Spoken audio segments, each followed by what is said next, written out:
Hello, friends. This is Chris Jansen. Evil is the destruction of freedom. I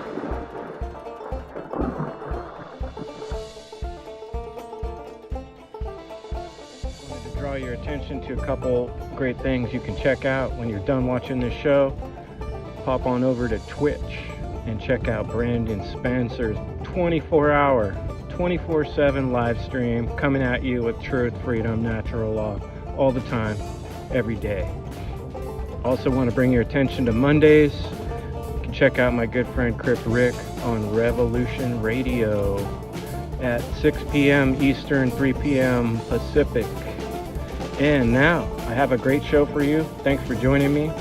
Please stop on by to endevil.life and make a small donation or share something from the website.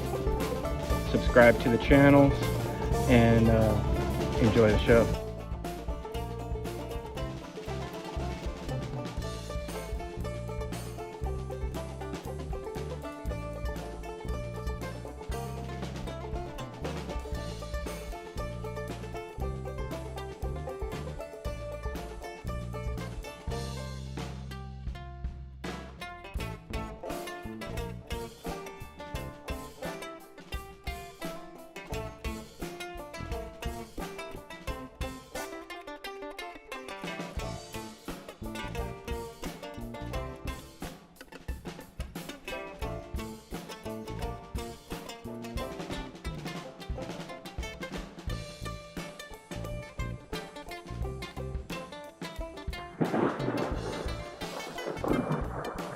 Hello, friends. This is Chris Jansen. Evil is the destruction of freedom.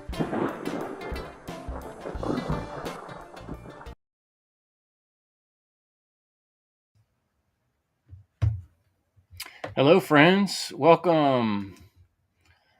Welcome to the End Evil podcast. This is Chris Jansen, and evil is the destruction of freedom.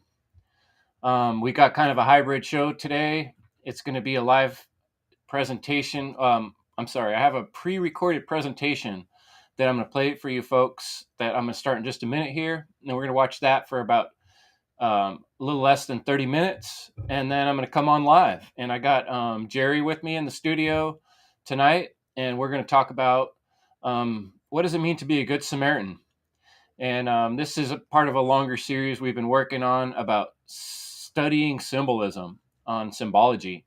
And we're all becoming experts at symbols, those of us who are watching and being part of the End Evil podcast. And so thanks, folks, for joining. And evil is the destruction of freedom. I'll go ahead and start this 30-minute presentation that I've prepared for you. And then me and Jerry are going to jump on and we're going to do some live convo and discussion and research more on this topic. So here we go. With the End Evil podcast, evil is the destruction of freedom. So I'm back this week with another presentation. We've been working on symbology, studying symbols. And a few weeks ago, we studied the parables of Jesus. We've looked at a couple parables of Jesus on past weeks. You can check out the Kingdom of Heaven, about the mustard seed. It's a really good one. And this week, what we're talking about is the Good Samaritan. And this is a great allegorical story and a great parable. And I'm excited to share it with you today. We're going to expand on some thoughts and do a live bit. But first, I just kind of wanted to lay down for you the basics of what this parable is all about. Parable of the Good Samaritan. On one occasion, an expert in the law stood up to test Jesus. "Teacher," he asked, "what must I do to inherit eternal life?" "What is written in the law?" he replied. "How do you read it?" He answered, "Love the Lord your God with all your heart, and with all your soul, and with all your strength, and with all your mind, and love your neighbor as yourself." "You have answered correctly," Jesus replied. "Do this, and you will live." But he wanted to justify himself. So he asked Jesus, "And who is my neighbor?" In reply, Jesus said, "A man was going down from Jerusalem to Jericho when he was attacked by robbers. They stripped him of his clothes, beat him, and went away, leaving him half dead. A priest happened to be going down the same road, and when he saw the man, he passed by on the other side. So, too, a Levite, when he came to the place and saw him, passed by on the other side. But a Samaritan, as he traveled, came where the man was, and when he saw him, he took pity on him. He went to him and bandaged his wounds, pouring on oil and wine. Then he put the man on his own donkey, brought him to an inn, and took care of him. The next day,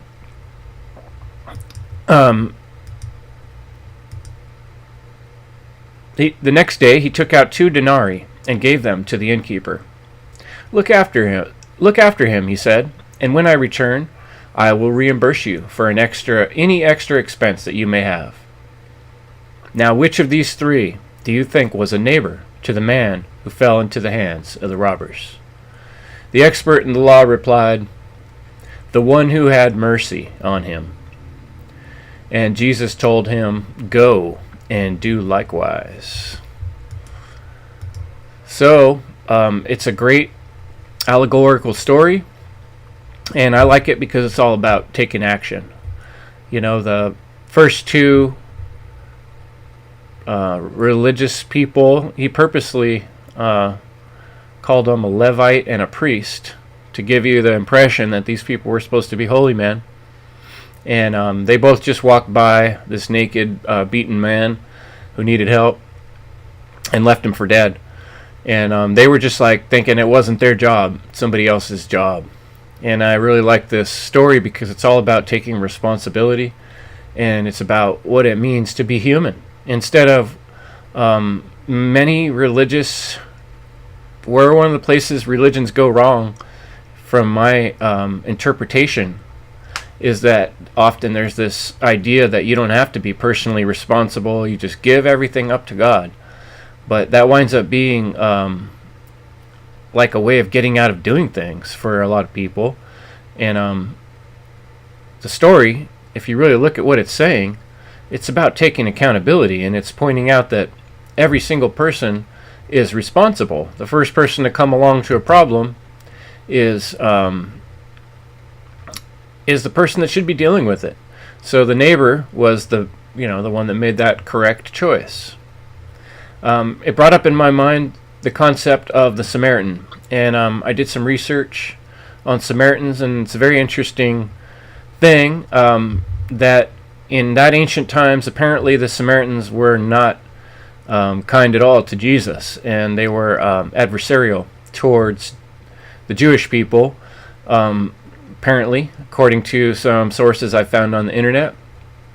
But it brings to mind this concept that if you look right now at the Holy Lands, and there's ancient rivalries. There's people that have so much hatred for one another based on their different belief systems and their different cultural backgrounds, and there's things that go way back in time that they're still upset about, and I'm sure people are upset for good reasons, but it just goes to show how these systems of belief and religion have created a lot of violence and a lot of ancient rivalries where people are fighting with one another and maybe even fighting within themselves for based on beliefs, not based on necessarily truth.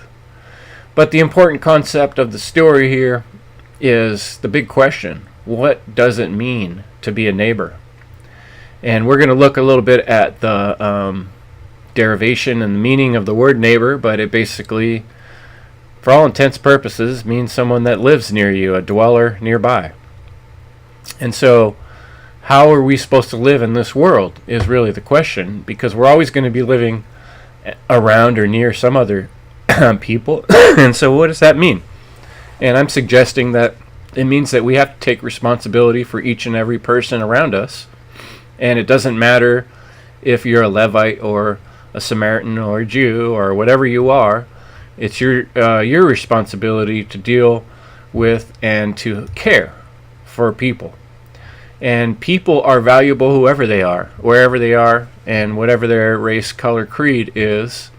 Someone who actually cares about life itself, who's actually in alignment with natural law. In other words, someone who's trying to live their life in such a way where they are aligned with the generative principle, is a person that understands the value of a human being, the human being's life. And if any person were to find another person, the goal would be to automatically be a neighbor and to just care because someone needs help, not because they're your same type of person or they look like someone you want to help.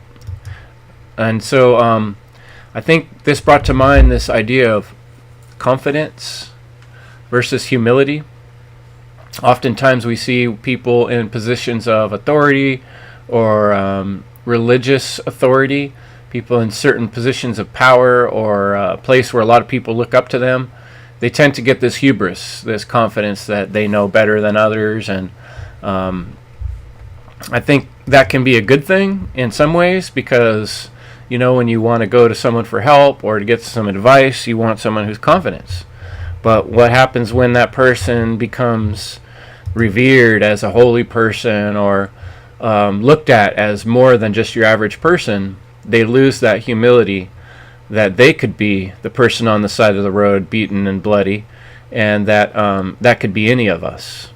And in fact, when we look a little deeper into this symbolic story, we're going to see that this can actually be looked at as how we treat ourselves too, because there's parts of ourselves that get beaten and bloodied throughout life through the tough roads we're on, and it's up to us to be the deacon of our own self and to give ourselves that care we need going forward.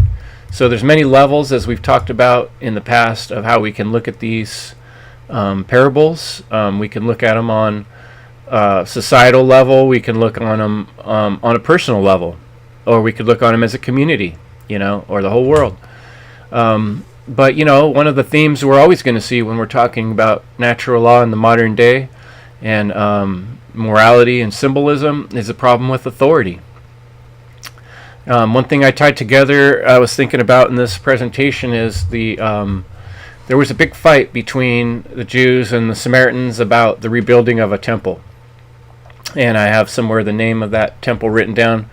And, there was one point, apparently Samaritans offered to help rebuild this temple, and their help was not wanted by the Jews. And then later at some point, the Samaritans desecrated, so goes the story, with bones, the religious site of the Jews. And so there was this sort of animosity going on.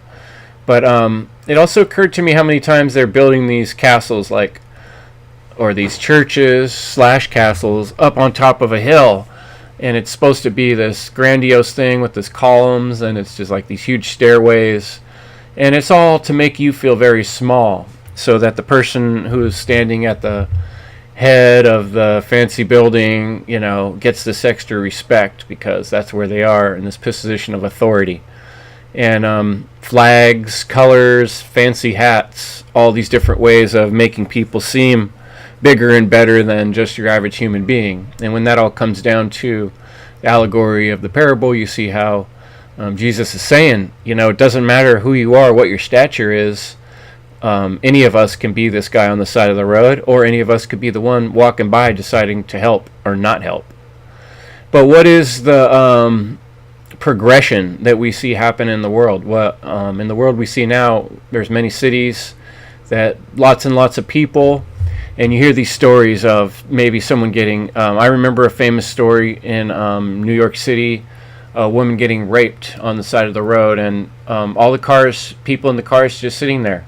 Everybody thinks it's somebody else's responsibility. The bigger a city gets and the more crowded in people get, the more possibility there is for people to lose that aspect of care. And we also have this thing where people start kind of joining different gangs of belief, different gangs of authority. You know, of course, the authoritarians always want to rule over everyone, but there develops in any big city or What like we see with the varying religions. I had no idea just how many different divisions there were within the Jewish people. Like these Samaritans were a branch from the original 10 tribes of Israel, supposedly. So the story goes when I was doing research on the internet. But it just goes to show that every religion I've ever seen has branches and branches from those branches. And it looks to me like there's this kind of a growing animosity that happens when people try to support these belief systems, because eventually they start disagreeing on the finer points of one particular rule or another, and they all want to kind of go a different way, and then there's disagreement or hatred from one group to another. So it seems important in the story that Jesus chose the Samaritan because there was this conflict between the Samaritans and the Jews, and so he would have been the least likely to help this guy, and yet he was humble enough to put aside their cultural differences, or that's part of the point of the story, is it doesn't matter who it is, even if the person you're supposed to hate, you should be helping them. But it also kind of pointed out to me how these structures of religion, whether it be the actual physical structure, like I was saying, where they build columns and stairs and try to make this stuff really fancy to where it's so valuable that your life is devalued around this thing that's worth so much more than you are. The temple building process can be divisive, and this could also be talking about metaphysically. We're talking about the structures that are built around religious thoughts and belief systems. It's one thing to just have a feeling or understanding that there's a greater spirit and we're trying to learn about the right way to be, but it's another thing when someone starts laying down the law and says, no, we know what it is, and you all should follow our rules, and we're going to build this temple here, and you need to all come, give money or put your head down and pray in front of it. And people do that. They like that. It gives them comfort. But I'm suggesting in this presentation that this is a divisive process. When people worship or pray and they still are breeding hostility within their ranks towards another type of people, or thinking they're holier than thou, that their way is right, there's automatically this assumption that some other people are wrong and are not doing it correctly, and need to be corrected. And it's just a matter of time till there's a battle or a fight when people keep reinforcing their beliefs being better than others. And seems like so often in all of these religions and these religious ways of thinking, there's a tendency to kind of like set up hostility against the other group that thinks differently. And which makes me think that anybody in a group that does this isn't getting the bigger picture, because why would morality be about your way of seeing it better than other people seeing it, and they should die or bow before you, or not get helped when they're sick or dying because you disagree with their ethics on a thing. So what it really comes down to is that so often in history, these religions, whether it's Christianity, Catholicism, Islam, all of these religious people in time have used their belief system to control people. And there's an arm-in-arm, peanut butter and jelly relationship between kings, religion, and power. And I call it the king of the mountain, and they always want to build a bigger tower, build a bigger castle, so they can look better and more fancy and get more respect, and then tax people more for their big castle they built. So the whole situation sets up for this sort of immoral way of thinking. And this can also represent materialism, like basing the beliefs and the thoughts on the exact words in the book, which are things like, you're wearing the wrong colors on the wrong day, or you're supposed to go on a hike to Mecca at a certain time in your life, or, these type of like requirements about weird specific details that don't actually pertain to morality necessarily, but they're scripture based.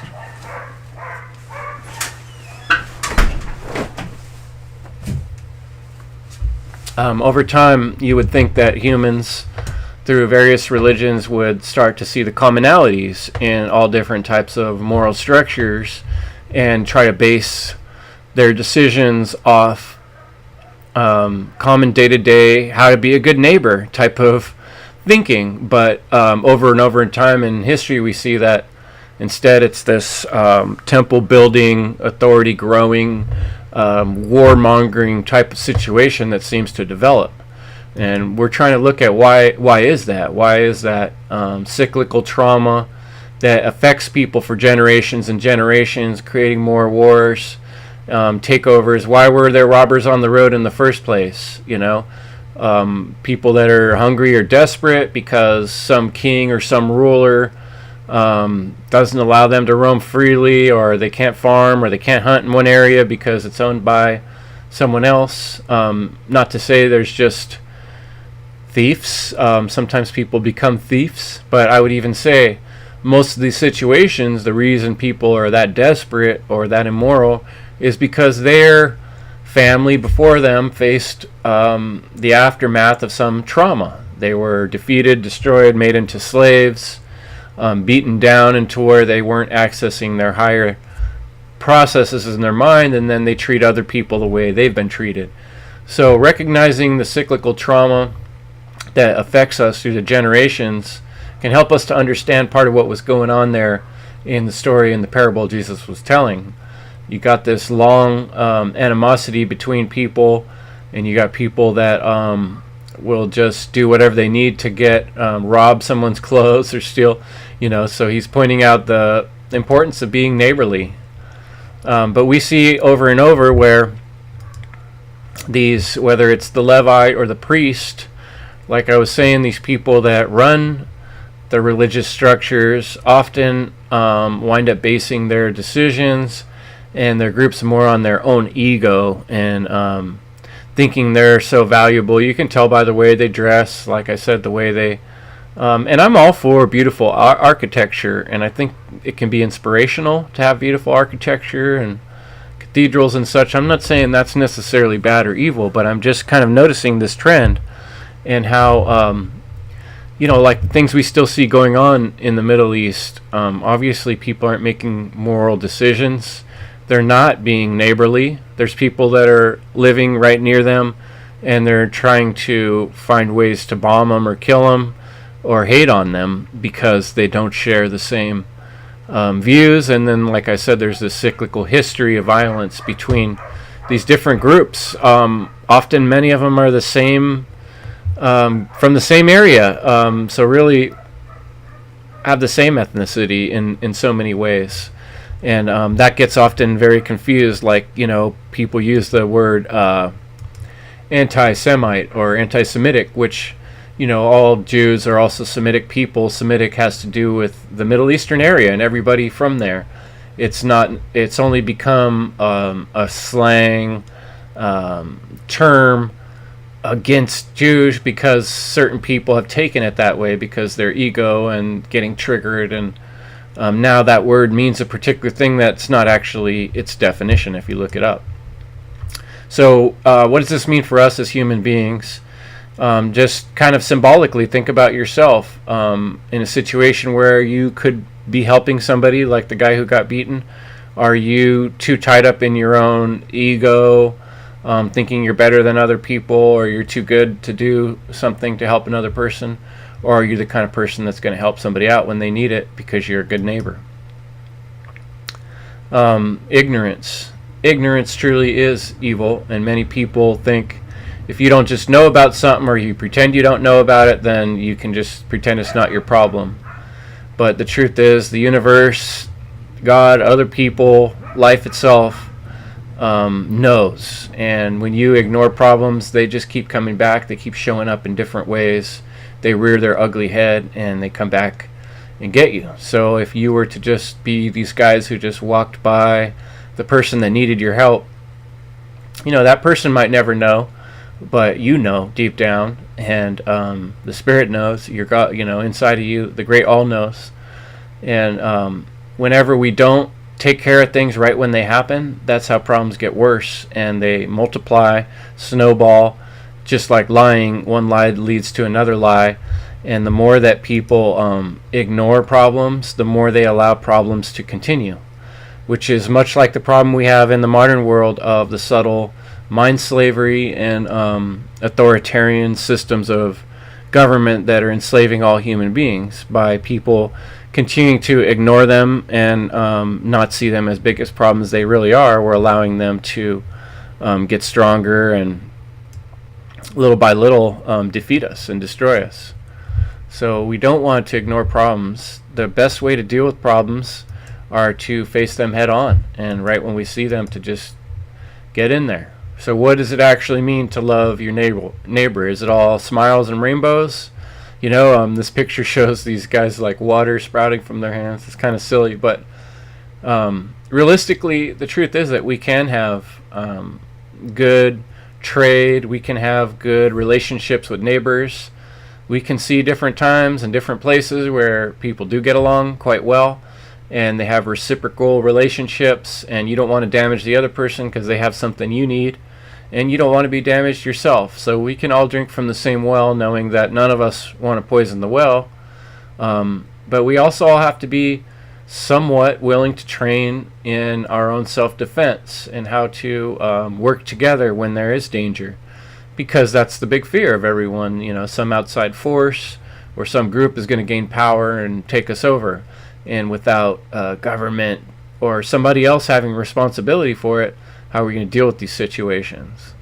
Well, if in our communities we make sure we're very careful in every energy transaction, every time someone gets beaten, everybody around is dealing with it, and like, why is that person getting beaten? Where are the people that did it? Why? Let's deal with them. If everybody was taking responsibility like the Samaritan, we could have a very productive society. We could have a fruitful relationship with our neighbors if people kind of had that same level of expectation of how problems need to be dealt with and not ignored. And we need to deal with them on an individual basis rather than expecting, some other group to do it for us. So basically what that comes down to is just like the story of Jesus going on the cross, which is another symbolic representation of the truth. All level of freedom requires some level of sacrifice. If you want to put out your hand to help somebody, like the guy in the story, the Samaritan had to give up some money. He had to go to the innkeeper and say, like, here's some money, take care of this guy, call me if you need more. He had to really follow through, and that cost him his hard-earned money, and maybe he didn't have that. We don't know. But the story doesn't say if you have enough money. The story says do what you got to do what's right. And that always there's going to be a level of sacrifice of energy, time, money to do the right thing. And that's what scares people off from doing the right thing. It's easier just to hate someone and to ignore them or stay away from them. But it's like you're not recognizing that if we don't have that peace in ourselves, in our neighborhoods, within our communities, then we're just bringing children into a world of war and setting them up for trauma. And really what that comes down to in so many ways, outside of the whole big picture with laws and government, we can't change that all right away. But what we can do is become whole people in our own right. And that means that each of us are careful how we treat ourselves. And so think of these two men shaking hands, or the Good Samaritan and the beaten person, as two aspects of your own self. There are times when you get damaged, when you feel beaten down by life. How do you treat yourself? There's times when we've been traumatized in the past, and the temptation is to keep taking that out on other people or to blame other people, when in truth we have to find this peaceful place within ourselves and find a way to make right the things that have gone wrong and put aside our differences. And so it's a journey that begins within each of us. And then outside of that, it's the recognition that each of us are part of a greater whole, and we are interconnected to all the other people around us. Even if we disagree with them, even if we don't like their politics, we still have to be their neighbors. And so what kind of neighbor do we want to be? It's one thing to be critical of another person. It's one thing to think that they should do something different, and it's another thing to try to force them to do what you think they should do. What we're advertising with natural law is to not coerce people, but instead teach. And that's why we create presentations. That's why we explain things. That's why we look at symbology. That's why we're trying to understand ourselves in a very deep way, so we can see the shadows, we can see the light, and we know the difference, and we can discriminate in times of trouble. Hey, what's really the most important thing here? And that's really what I want to challenge you folks with today. And that's a good point to stop this presentation and open up for a little more research and conversation. Check out endevil.life, folks. And if you haven't yet, join the email list or make a small donation at endevil.life. And much appreciated. We're working towards a new camera right now because this old USB cam's about shot. Sometimes it just turns off. That's frustrating. But yeah, thanks for listening, and we'll move on to the next part of the show. Thanks.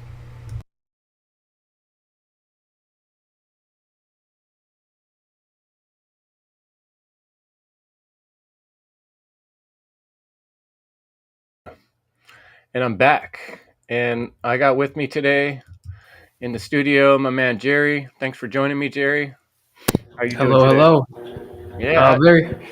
What'd you think about that Good Samaritan presentation there? How'd that hit you? Oh man, you made really good points, and I think the images were on par. I don't know how you do it, man. Thanks, Jerry. Appreciate it. Yeah. Anything really stick out for you there though in the thought process and the ideas of the Good Samaritan? Well, I mean, I kind of just think about the last slides, I guess, because it's like the people coming together, and they really. I mean, we're all human, right? It's like we should unite, and if aliens came down here on Earth and they saw like government, they would be like, "Yo, why are they doing that to each other?" And like we have all these like little differences that can be resolved. And I really like this parable because it's like, all right, when it comes to real life issues, like we can come together, right? And the other people that just kind of like walk past him, they're like, oh yeah, God will take care of it. But I mean, wouldn't you rather know that he's taken care of than just leave it up to like, I don't know, chance? So the fact that the third person, and I don't know if that's like a synchronistic or something, like it Oh takes three yeah, yeah, times. like walking in the third person, looking in, yeah, thinking in the third person, whatever. Right. Yeah, Interesting. Huh. he was all taken care of. I mean, it was really cool with the oil and the wine. Like I really was like getting into that, just like being there and like taking care of your neighbor. Like we're all gonna have some sort of neighbor, so it's like why not just treat them well? Yeah, I feel like this Good Samaritan parable, like it's like kind of like the golden rule, all summed up. It's very much natural law. It's like if you think about it, outside of just them being people, the concept is like doesn't matter which person it was that came down the road. Jesus was saying basically like it was the responsibility of everybody, and the only one that was the neighbor, you know, was the one that made that choice to treat the other person as if it was yourself, because that's really what the neighbor means. It means somebody that might as well be you. I actually looked up neighbor. Maybe you want to check that out, Jerry. Maybe we can bring that up on. Let's look up some words. If you want to bring up your share screen, I looked up the etymology of neighbor and the definition. Neighbor is pretty basic. Like I didn't find anything that really shocked me right there. Let's see, we got the super screen going. I'll turn that back off till we get that figured out. But yeah, I looked it up and it wasn't anything really far out. But I think it basically means something like nearby proximity, um, something like that. let's see. Were you able to do that? You get it going on? Oh, you're getting the infinity screen there. Huh? Can you Oh, there you go. Now you're is it talking. fixed? It's working now. Yeah, All that's right, good. awesome. Yeah, let's So see. what Let's first just look at Edom Online and see what they got to say about neighbor. Yeah. neighbor? All right, here we go. It says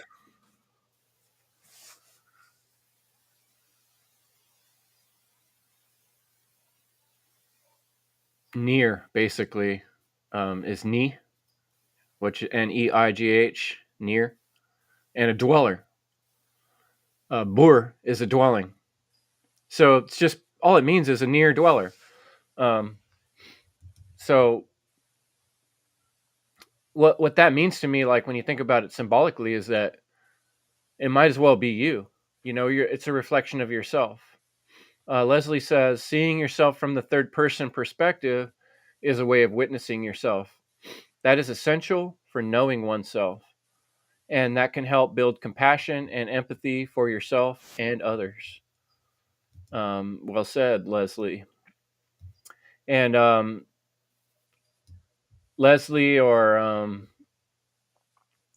Derek, anyone that's in the chat, if you guys want to join us for a little bit here and conversation, I could put the link. If there's anybody else out there that wants to kind of join and chat with us on this topic, I'll go ahead and put the link in the chat. But Jerry, why don't you go ahead and bring up something else on that list of our research there, and we'll kind of look into some other aspects there. What's maybe just start at the top of the list of some of the stuff I sent you. All right, give me 1 minute. Yeah, no hurry, you're good. And I got the slides in front of me too, some of the background slides, which if that any of that helps us at a certain point, invite guests. Okay, yeah. If anyone's set up with a mic already and they got some earphones and the whole bit, here's the link in the chat if you'd like to join us in conversation about this topic. But we're gonna just figure we kind of go over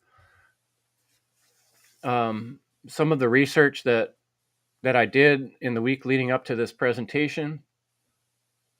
And I think that process of how we research and how we think about things is good to share online because everybody kind of has a different way of going about thinking about things.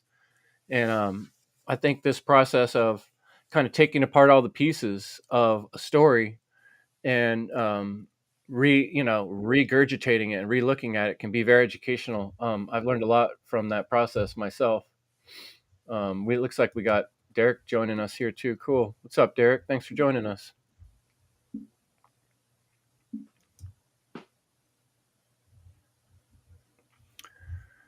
You got any thoughts on that little presentation we just shared? Yeah, that was great. Love to hear what you got to say. Thank you, Chris. Yeah, just summing off, just the whole neighborly good vibes and all that stuff, and for me, it kind of stems back to just that Christ consciousness and how it kind of stems from oneself, properly knowing oneself, getting into that higher state of awareness and knowing that, hey, like I should probably treat myself good. And hey, like if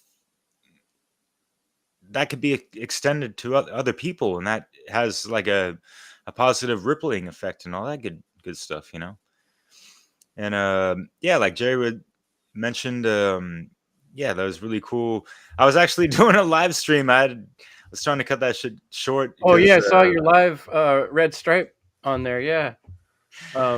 Leslie was asking if we could bring up the Please, parable on the screen, so I'm going to try to find that. But go ahead, Derek. Finish what you were saying. Yeah, it's I like the fact that you brought up the.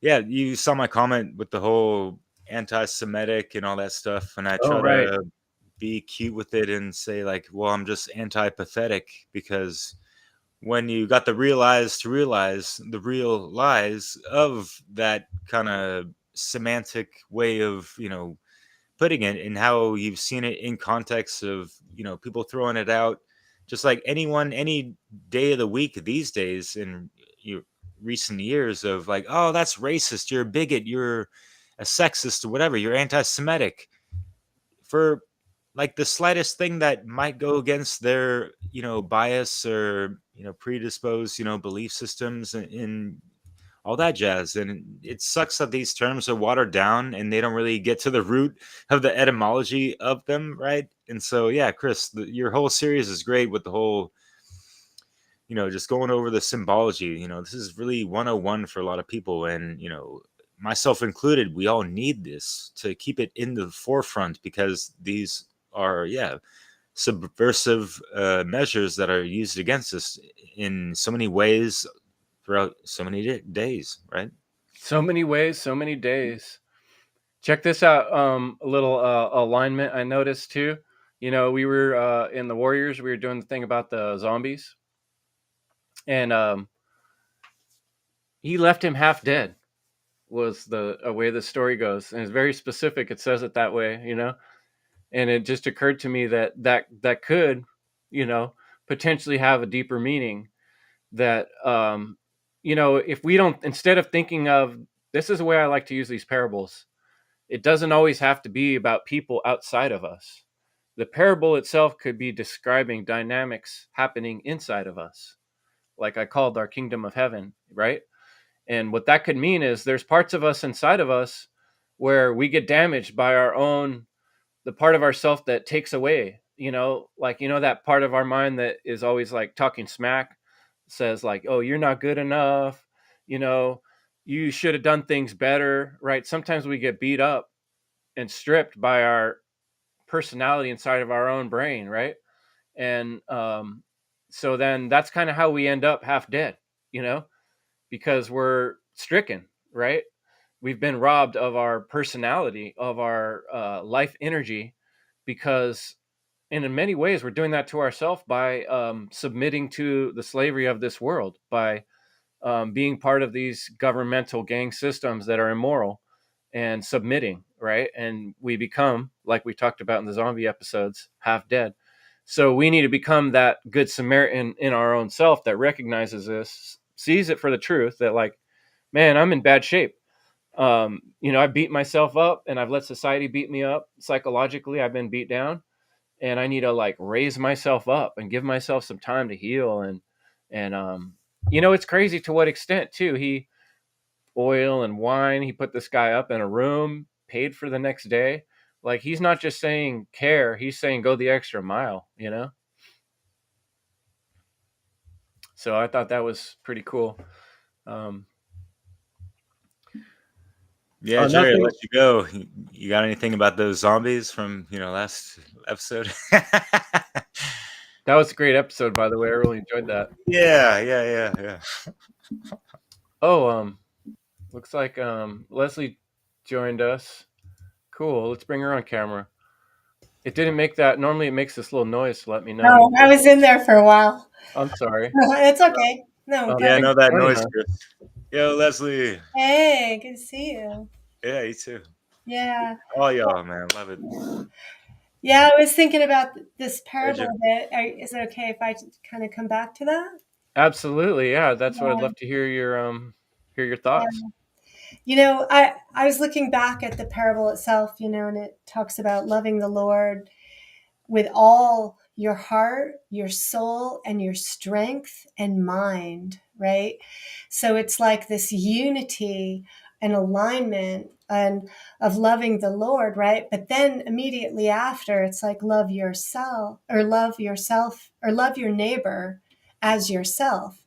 So to me, there's a connection that's being made between, the Lord, ourself, and our neighbor, all being of value and deserving of this very clear protection, that you're loving, you're loving through your action, right?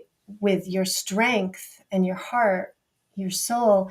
So it's like and then you will survive. So you survive as an individual, but maybe also as a species, right? As a humanity. And so how important it is, if we want to survive, that we activate love for ourselves and each other, as if, we are all, because we are all part of the Lord, right? Of the God. And so I think, like, this Samaritan and the story, even though maybe the etymology is like a dwelling, I think what the story said is it's like anyone who's near you who needs help, and that, so it was, this passerby that was able to provide love, and care to the person who was injured, right? And other people passed by. And so that Samaritan was representing, that they're more interested in the care of their neighbor than they are for the riches or, lure of wealth or status or whatever, right? So you need all your strength. So I feel like that's, you touched on all that. Yeah. And, like I was about to launch into, that's like natural law too. Mm-hmm. And this is perfect thing to talk about for natural law. Jerry just brought up this website we found, and it's describing a little bit more about the rift between the Jews and the Samaritans. And I thought that might be a little bit of a good education for us, to kind of look at that. I learned a lot about Samaritans. I started doing a little research. Can you scroll up? Let's see what this says. Apparently, this person says, I've been perplexed by the rift between the Samaritans and the Jews and their hatred mentioned in the New Testament. One incident is Jacob's well. Oh, I don't even know. Oh, I'm not even sure what they're talking about with Jacob's well. That's interesting. We'll have to look that up. Yet in one of the parables, it is a Samaritan who takes care of the victim who's beaten. They're talking about, is there anywhere in the Old Testament that records the breaking down of Abraham's or Jacob's progeny? And I think what they're talking about is like, apparently, I don't know if you guys ever heard of the 10 tribes of Israel, but further back, the Jews were like one of those breakoffs from an earlier tribes.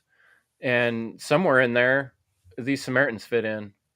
Let's scroll down a little more and see if it tells us what actually happened. I know at one point there was this thing about the rebuilding of this temple. Let's go down a little more. Okay, let's stop right there, I think. Yeah, okay. So they were the Babylonian exile, right? That's Jews are exiled from Babylon. Does that make sense? The Samaritans were ready to welcome them back. The exiles, however, despised the Samaritans as renegades. When the Samaritans wanted to join in rebuilding the temple in Jerusalem, their assistance was rejected. So that's in the Old Testament. That's what he's talking about. So it goes way back, this hatred between these different people. And for us, it's a little hard for us to understand it because this is ancient issues that people have. I'm sure there's a lot involved, but we can see, like, right now in the Middle East, there's like a lot of hatred going on between different peoples in the same way. And then we can see it right at our doorstep right now, people arguing over which leader they want and hating each other over, which brand of slavery they choose. It's really an odd dynamic. So yeah, on all that, the Samaritans and different types of people. Oh yeah, and before I say that too, here in that last paragraph here, it talks about a band of Samaritans profaned the temple in Jerusalem by scattering bones of dead people in the sanctuary. So that further added. Obviously this thing went back and forth. They did something, the other guys did something, and Mount Gerizim was what I was trying to think of before. So yeah, Derek, you got any comments on all that? The whole concept of these different types of people and hatred between them and all that? Yeah, so we hear people knee jerk reacting towards, conspiracies and all that stuff.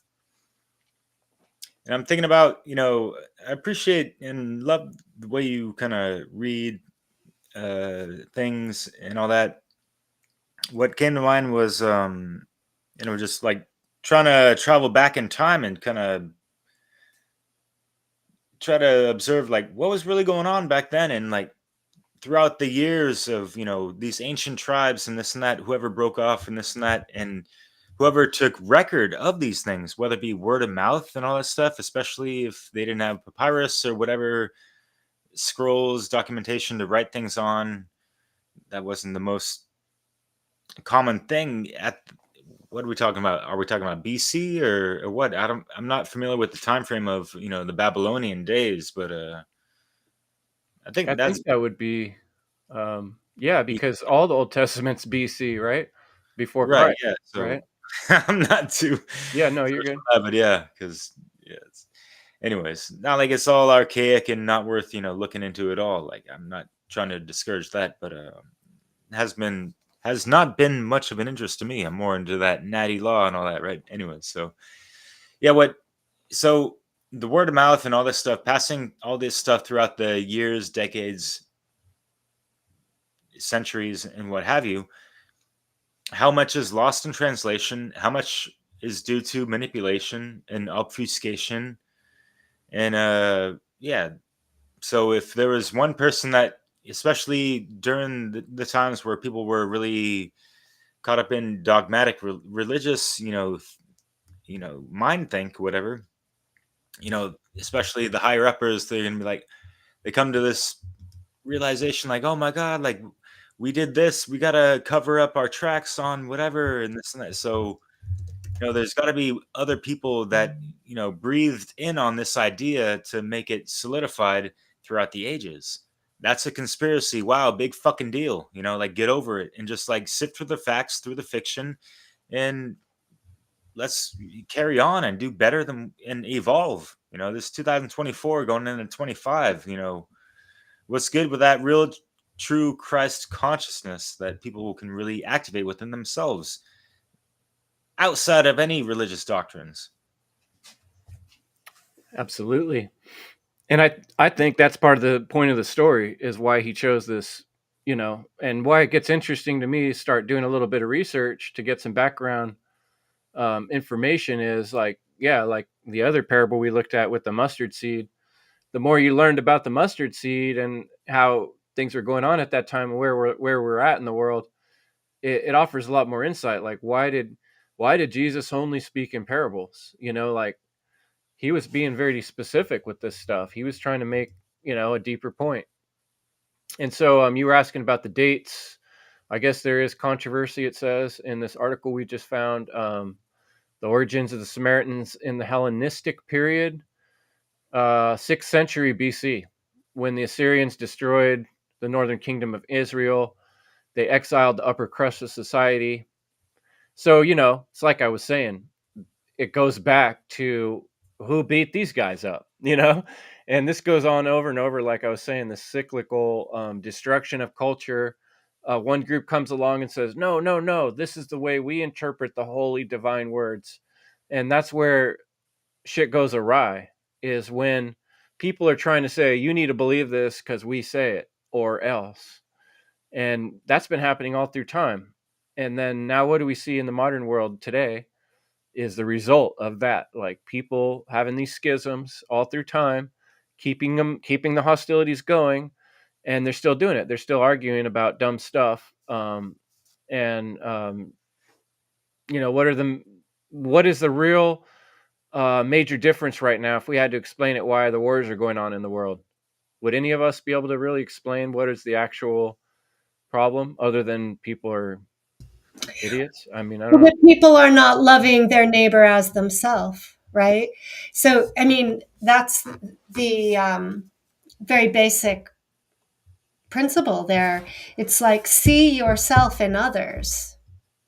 and see others in yourself. Have that reflective principle. You walk upon, a man beating another man and being, bloodied on the floor, right? You know that they're suffering because you are human, and so all of this ancient fighting is stupid. It's like just violating this principle of like reflection, self, reciprocity, and at all levels, correspondence within yourself and loving others, loving your neighbors. So if you're not loving your neighbor, you're really not loving yourself.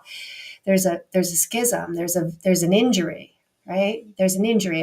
And so the injury you're seeing in another should really remind you of your own injury. So how do you heal that? And how do we heal it as a society? We have to love each other, love our neighbor as thyself. I think it's a huge answer. Can I say something? I got to piggyback on that real quick because I was injured this summer, and there were some in living in France, and it in these times, talking about the Christ consciousness of 2024. People still have that, regardless if they went under the needle craft or whatever the fuck. I can still see that within people and have interacted with people that have proper care about certain things. Maybe not all the time. Maybe it's not the biggest deal to fucking worry about, as far as certain things of being able to have a decent relation with other people. So yeah, like I had a real quick. I had a bike accident where I wasn't paying attention. I was looking at some construction that was new. Handlebar hit, some pole, and I literally like fell into the street. And there was a car coming on, and luckily the car saw me. It probably anticipated some shit, but they drove past me. I could have got run over fucking easily, like straight up. Especially if there was some young kids just trying to drive off and living that that fast life and all that shit. But so I got up real quick and just bounced back up and all that. And there was like a woman in a car that was driving the other way, and she like stopped and held up traffic. It's like, I saw that. Are you okay? And this night, do I need to call anything and all this stuff? And it's like, wow, like I wasn't, in the time you don't expect anything, but any little degree of help can just boost up any kind of good sentiments and perseverance, I feel, as well. And even though you got that shock going on, the adrenaline rush is like, yeah, you're fine. You might play it down and this and that. But yeah, just like, yeah, it's like my heart goes out to folks like that. And even later on, like someone saw me kind of limping because I, had a huge bruise on my inner thigh. But it's like, are you sure you can go? The pharmacy is just right there. You can get some painkillers. Like, oh, thank you. Actually, I'm more into like homeopathy and stuff. And we just got into a conversation about that. So it's cool. It's like we don't have to like tell people, what the truth is all the time. We can just relate, as I mentioned last time, of just like how we go about trying to better ourselves and how to heal ourselves, but also be receptive to other people, even if you don't even fucking agree with them sometimes. Just let them speak their piece, have those 2 ears and 1 mouth to, where's the balance? You know what I mean? Like, anyways. It's in between, right? In between the ears is where we find the balance, right? Those are our extremities, our outer holes of existence, right? And in between, we got to find the center. And in this world, that's so important. Like, even though we don't always agree with people on a philosophy, that doesn't mean that we aren't responsible to help them out or to be there for them. In fact, even more so, I feel like if we want to go out in the world and try to teach like a better way to live morally, then we have to be setting that example in our own lives, and it's cool and interesting. I had a trippy thing happen just this morning.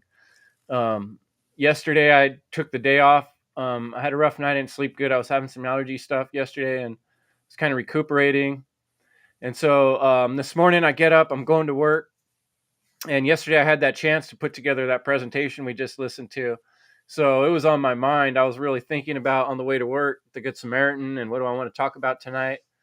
And I come down, I'm about running. I'm actually right on time. I'm about to get to the job site right on time. And the guy I'm working for is really cool, so it's no sweat. But um, the last turn, I come down and there's this woman with her son. Not son, it was like a little baby, infant almost.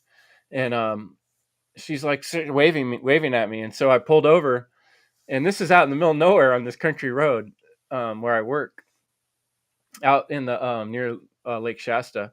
It's a beautiful place. And it turns out to be this couple, and it's this black dude from LA. And he was wearing like a hoodie.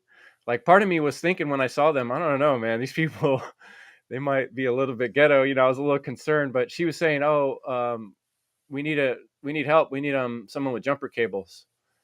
And I was like, "I'll help you guys out, sure." And their car was up the road, and I drove up and got out, and I was helping him out. And it was funny too, because I couldn't get at my jumper cables, and I'm in the back of my car. I'm always talking about self-defense stuff. And I was like, I got like this big old bow staff. I got this knife that's this long that Justice Wagman made for me, and like fighting sticks, like two different kinds of knives. And I'm like looking for my jumper cables, and I'm like, well, if someone did decide to jump me, they picked the wrong fucking guy. But no, it turned out to be this really sweet couple, and I was able to help them. We got their car jumped. And meanwhile, this dude starts up a conversation with me. His name's John, and he's talking all about God and life and the problems in the world and the modern politics. And he's bringing up all these allegories from the Bible and saying how, look, it's happening in front of us, and we had this crazy in-depth conversation, and it all came about because they asked me, hey, can you help me? And I was like, of course I can, and he's like, sorry to hold you up. And I'm like, hey, I've been in your exact spot before, I've been on the side of the road needing a jump, and someone helped me out. So, man, I got a lot of stories like that, and I'd love to hear if any of you guys do, or anyone in the audience wants to share. Um, there is just, if you put yourself out there in the world, it's just a matter of time till you bump into one of these situations. Yeah. And how far do you want to put yourself? When do you help people? When you don't help people? I'm not saying you need to always help people. Sometimes it is dangerous and you should think twice. But when you have that opportunity, at least me personally, when I had that opportunity to be a good Samaritan, to do something to help someone, I feel real good afterward, and I feel like it helps. That's what helps the world go around, I know for me, I've had people stop when I'm stuck on the side of the road, a flat tire, out of gas or something, right? Or even like I needed to put on, was snowing, right? I had to get on the snow spiky things, to be able to go up the mountain. And Chains, yeah. chains, right? And it's always like such a breath of relief, right? When someone stops to help. But it's also now, the way that I think that some of the programming the social programming has made us more nervous and untrusting sometimes. And so some people are afraid of a person stopping to help them and won't allow the help, right? So in order to help, someone has to receive help. And if we're very anxious and fearful of each other, right, which is sort of, I think, kind of programmed in through this media, then people are like sticking to themselves, right? And they're not offering as much help. And like you said, in the cities, that maybe happens more. Somebody's always thinking someone else has got it, right? When that may not be the case. I think there's also something there about responsibility and people's view and expectation of responsibility. And for some reason, when we live in a more crowded area that's more regulated and there's more authoritarianism already in place, it seems like people that live in those areas are more indoctrinated into thinking that way, kind of robotically, that, oh yeah, no, cops take care of vandalism type problems, and firefighters take care of fires, and I'm just a regular person. I go to the office. That's what I do. Just But like in North Carolina, hearing stories of oh, good example. volunteers being turned away, or you can't volunteer unless you go fill out 10 pages of, paperwork, that's, you have to go to an office somewhere and do it. It'll take you 10 days, whatever, right? There's a certain pushing away of the Good Samaritan and people who are really trying to be of service and help their neighbor, whether it's fighting a fire or, going in to save somebody who may be trapped, in their house or in a flood. And so it's weird, it's weird to live in a world where it's discouraged to be of help. It's being told, no, that's not your job. It's not your business. Leave it to the officials, the people with the Or State badges. Farm, right? They're a good neighbor. Ah, Let them Well, take care. yeah, and send us your money every month so that that's we, insurance, right? yeah. What's the Yeah, deal they with have a song like a North good Carolina and all that neighbor. stuff State now? Farm is there. What'd you say, Derek? Sorry. In regards to North Carolina and how so many people wanted to help but got cockblocked by the government and whatever the hell else, FEMA and all that jazz. And thinking about all these insurance companies that are going to be doing what? Denying things. There's a certain word. You should not say the word flood in regards to, your report towards, the damage that happened. Here, There's fire fucking insurance bullshit has stuff here. gone up Of tremendously. course. Yeah, that too. That's obvious. Yeah. Yeah, people can't afford it. Insurance companies are leaving. People, if you want to live off grid or out in the woods, you may not get fire insurance, so you may not get a loan. Like, it's crazy. Yeah. Well, I noticed a lot too in like the neighborhood I grew up. It was like a big half circle. It was like a horseshoe.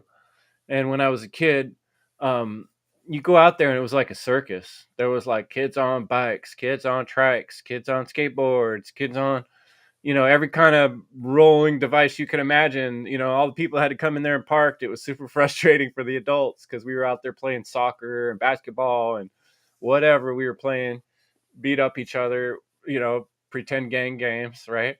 But over the years, I lived in that same apartment complex until the point when I was 18, and it was like less and less kids outside. Um, it was like every Christmas. I remember for us, especially like Christmas, all the kids would get their new toys, right? And then we'd all want to go out and play with the other kids to show off our new toys, right? But what do you think kind of kids getting different presents over the years? They're getting video games and they're getting, electronics. And so they're not coming outside. And, like just the lifestyle of people in a lot of the areas I've lived is not neighborly. I grew up in East San Jose, Silicon Valley, Bay Area, a bad neighborhood inside of that. And even though we were in a tight complex, like I'm saying, where all our doors practically face one another in almost a circle, you know, people didn't talk to each other a lot. A lot of people didn't even speak the same language. They all had different religious backgrounds, right?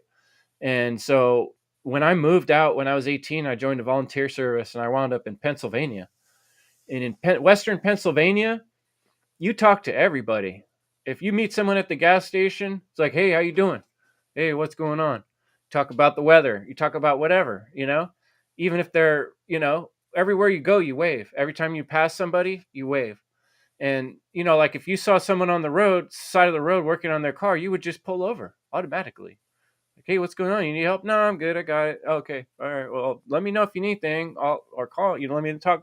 People are just, and the more I've noticed in the places I've lived, when you're out in the country, when you're out in places where people are a little bit more independent minded and a little bit understand this concept, the what was that word they had? Ubuntu, I think. Ubuntu, where Yeah. everybody has to work together to make stuff work, basically. When you live in certain areas, you have to do that. But we've created this modern society where you don't have to do that. There's machines that will take care of it. There's government structures. There's, things in place. And that has debilitated people from understanding what it means to be a human, what it means to be a Samaritan, what it means to understand natural law as far as that. It's all the same. The golden rule, right? So I'd love to hear your guys' comments on that. Well, I think it fits very well with the natural law understanding of rights, in that you understand by being. Oh my gosh! Get my crazy cat off of me. Um, she attacks me.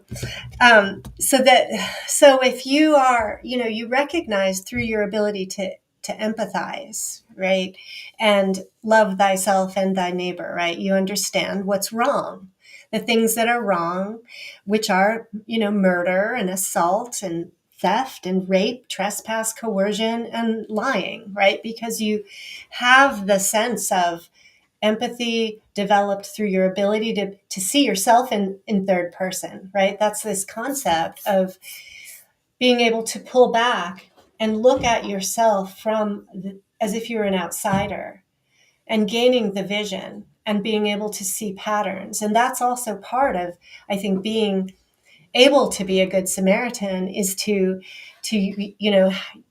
see yourself from a distance and to see what's happening around you, from a third person, and looking and understanding, that wrongdoings, that these wrongdoings, these violations of rights are really destructive, and it's hurting all of us. So we need to be good neighbors.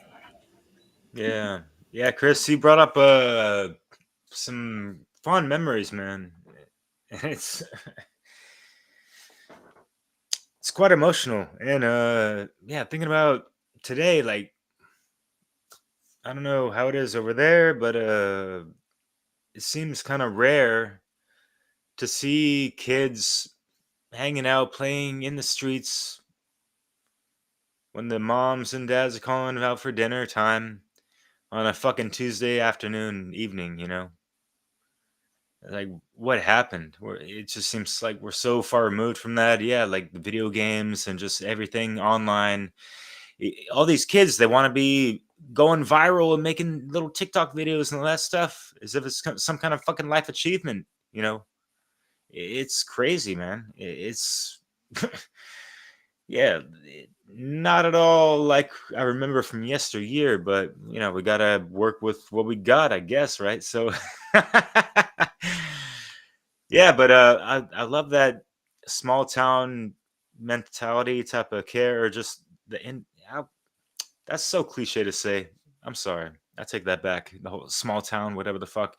Just like outside of the metropolitan stuff where it seems like, you're living on top of one another. And so it's like people are more disposable, expendable, whatever the fuck. That's just how the conditioning of the metropolitan lifestyle seems to have, especially when the city and, think about, Batman movies with Gotham representing New York City all the time, where yeah, how many people are actually stopping by to say hello to everyone, or even stop by and to make sure, hey, are you okay? They stopped on the side of the road for whatever, just to be more curious. And what do we have? It seems, especially you see this in, media and stuff. Someone trying to, so you see someone pull over, and let's say it's a female, and a male stops and like, hey, are you okay? And it's like, oh, get away from me, creep, rapist, whatever the fuck. It's like, what happened to the Good Samaritan sentiments of that? And yeah, we could say it's naive to assume that people are stopping to help or whatever the fuck, but geez, yeah, it sucks that more people aren't just in practice of these things, and I think it just comes with the day-to-day interactions that we have to whatever degree with fucking anyone anyways. And yeah, it always starts with the interactions that we have within ourselves. And people are so fragmented and distracted with the social media effects of everything that they don't even have time to look in the fucking mirror properly at themselves, on top of the fucking rat race and all this other shit that we grew up with in the 80s and 90s. Yeah, and I think it really points to the idea of true care, and what do we really care about, and I don't know. You got any thoughts, Jerry, on all things we've been saying? Do you want to pop in on any of that? thought you were gonna go in for a deep dive after you said that bit about the true care. I think what Derek was saying just now resonated with me. Well, it is a very sad thought how the kids used to play outsides and all that stuff, not many devices, and now they're just hooked on it. So yeah, it is very sad. But what else did you say about the Samaritan? I lost my train of thought, but yeah, everything that's being said is deserving of re-listening to. Yeah, no, that's good. And I'd say for me, when I went through those slides and kind of like naming the slides, I came up with like concepts, right? Power and authority, personal responsibility versus deferral of personal responsibility, or I called it waiting for God to fix things. And that's a big concept. That's a problem with the religious mindset. And we could talk about that a little bit. But I'd say the one that really stuck out to me the most was the one on ignorance. One of those slides that showed the two guys walking by and they see the guy all beat up on the ground and they're just like, you could tell they're just going to keep walking. And to me, that ignorance is really one of the biggest things that stuck out for me, because people don't think of ignoring things as wrong. They think of it as, yeah, you can do that. You could choose whether you want to engage or not. And really, it is wrong to be ignorant of the problems that are going on in the world right now, because they're so severe that if we're not working on fixing them, then we're actually part of those problems by um, putting our money and energy into what these evil folks are trying to create for the future, instead of resisting it and working to try to right the wrong that's been done. And so it falls upon us, not like just like, oh, take care of this if you want, like, no, it's not like that. If you care, if you truly care, you don't have a choice at that point. You have a choice of how you go about it. You can do it whatever way you want, but you don't have a choice of not being part of the solution if you truly care. And that is like sound like the opposite of freedom, but we're bound to freedom, those of us who truly care. That is the one thing that we are slaves to, is truth and freedom, those principles, right? So I'd like to hear your thoughts on that. Anybody who wants to pop in on that topic or idea? I see Leslie's mind going there. Well, my mind had been a little somewhere else, and so I was Oh, trying I kind of shot you in another direction. yeah, adapt to your new direction. But it's this application to what's going on in the world now, in the modern life. And in a way, with the internet, we're all neighbors. Like, I feel like I'm Derek's neighbor. He's across the ocean, but we are able to stay connected with distance, right? We're neighbors in this life. And so I think a lot of people feel very powerless, and just decide, I can't do anything. I'm just going to be in my little bubble here.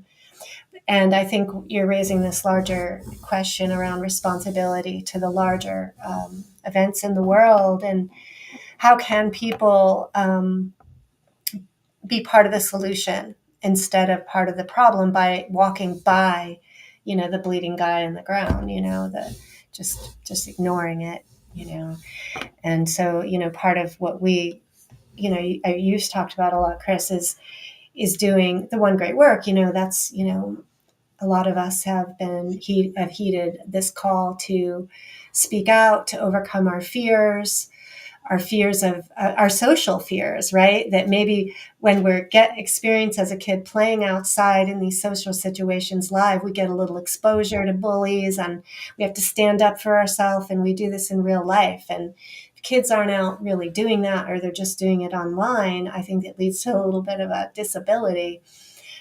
So we have some things to educate people on, like how to get along, how to communicate, how to, think deeply, how to use critical thinking, how to think in symbols, how do you see that we're being played and tricked, how do you, helping people understand their own psychology and understand themselves. And there's so many ways that we can help each one of us to contribute to good. But I think the point is to do something and not just put the blinders on and walk by as if it's not happening. Absolutely. That's beautiful. And that really points to the last point, which is sacrifice. There is some level of sacrifice that's involved. The guy in the story, he could have just, threw a blanket on the guy, and left him a little bit of water. That would have been one level of help. But, the way Jesus told the story is no, he put him on his donkey and he took him all the way to the inn. He paid the innkeeper, and then he even told the innkeeper, I'm even willing to pay if there's additional expenses. He went the full mile. And so it's really, I think it's calling all of us to go that extra mile. And if you're so fearful of people in the public that you couldn't help one of your neighbors, like, why are you at that level of being so defenseless is what the question I would ask, and that's where that having self-confidence and being able to defend your own body in your own space and being confident in who you are and knowing that I can comfortably talk to a stranger to a point as long as they don't threaten, and help somebody just because I've had lots of times where someone looks dirty or grungy and then they turn out to be one of the sweetest people ever. And my dad had a story of a friend of his who was walking down the street in Berkeley and had a homeless guy trying to give him his shoes. The homeless guy was trying to give this guy his shoes because this guy had a really ratty pair of shoes on.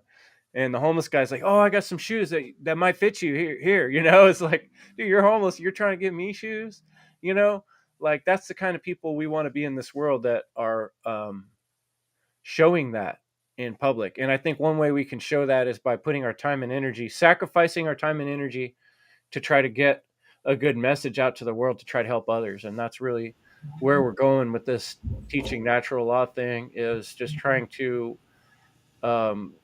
push in whatever we can to encourage more people to really care, and take responsibility. Yeah. Go ahead. Well, I wanted to add one thing, then I'll be done, is this idea of sacrifice you could see as inconvenience, right? One of the things that we've been lured by is everything is so convenient, fast food, packaged food, 24-hour service, Amazon delivery on weekends, like convenience, convenience, convenience, ATM, we can deposit our checks on the phone. It's cat wars. And so when I was listening to Derek Brose on some of his recent videos of the conscious resistance, and I recommend people check them out, and he's talking about, these key areas to prepare, yourself to be empowered and strengthened to be in a stronger position when you have to make a hard decision. And that the decisions that we're likely to have to make are going to be decisions that will inconvenience us. Okay. Like, if you want to eat really healthy food, you're going to have to work harder to get it, than just the convenient food. If you want to keep your money out of banks, you're going to have to do some workarounds. You're going to, do something that is out of your comfort zone, it's going to take more time. And that is really what's necessary, is shift the value of what's important to spend our time on, right? It may be that I lose an hour of paid work in order to, help my neighbor who's fallen out on the front doorstep or something, right? To be willing to put aside our conveniences in order to do the harder but right thing, to help other people or our world. Yeah. Okay. Yep. Yeah, I love that. And goes back to what you said, Chris, and what both y'all talked about and shared with Corey Andrelit's, Freedom Summit, like our self-worth. It's, we can see that within other people as well. And that just builds that, magnetic bond that we have with, life in general. I feel like having reverence for the elements, nature, and the environment we live in, and all this stuff, the other beings, animals, your pets, whatever, right? It's a wonderful thing. And yeah, like what you said, Chris, of just like going the extra mile, right? Like sometimes literally, sometimes that can save people's lives. It can be such a transformative catalyst as well. And going the extra mile might not just be giving a wink and a smile to the homeless on the street with a a nickel or quarter or something bigger or shorter, right? But like spending even like a minute with these people, asking them, hey, like, how's it going? Or just having some kind of quote in mind, bringing up some of that natty law, as Theo Lukes likes to talk about with his website and all that jazz. But there's a lot of stuff that we can do with a little bit of extra time that we can take away from our these busy schedules. Yet people are so busy and in a rush just to go back to their comfort zones and turn on the fucking Netflix and all that jazz, right? So what is all that to be, what I mean? So things to consider. And anyways, what's good, Jerry? Hey, thanks for passing the ball to me. So this kind of just reminded me of the whole Helene situation that happened in North Carolina, right? There's a lot of people in need, and it's like, what's the government doing? Oh, they just like they're like the first two people that walked by, right? Like they're ignoring the problem, acting like nothing's going on. So yeah, that kind of just came to mind. And another person on the One Great Work Network, Ron Renard, is actually going there to provide them aid. So there's the link if you want to support him. And he's a fine example of the Good Samaritan. So Right on. Thanks for sharing that, Jerry. And I think that's a good spot to end this week's show. I really appreciate Derek, Leslie for coming on and helping supplement our discussion. And Jerry, thanks so much for your help with the show and all the awesome things you do, helping get the uploads done every week, and helping me learn to shadow host and make a real cool presentation for people to check out. I hope people that watch this are inspired to take account of your life and take responsibility for what's going on in the world and your effect on it, and show that care, show it, blast it out there, so that when we talk about truth and natural law, people are interested, because you were there for them, then they're going to be there for you. And so that's the standard we need to set. And with that, evil is the destruction of freedom. And we'll be back next week with some kind of show. I'm not exactly sure what we're going to do next week, but we'll do something. Thanks for coming, guys, and have a good week.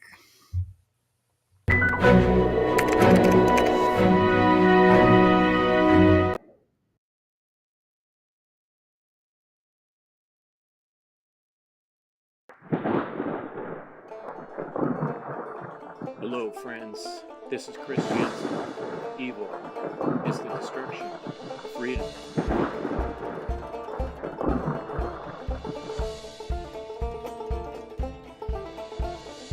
Draw your attention to a couple great things you can check out when you're done watching this show. Pop on over to Twitch and check out Brandon Spencer's 24-hour, 24/7 live stream coming at you with truth, freedom, natural law, all the time, every day. Also want to bring your attention to Mondays. You can check out my good friend Crip Rick on Revolution Radio at 6 p.m. Eastern, 3 p.m. Pacific. And now, I have a great show for you. Thanks for joining me. Please stop on by to endevil.life and make a small donation or share something from the website. Subscribe to the channels and enjoy the show.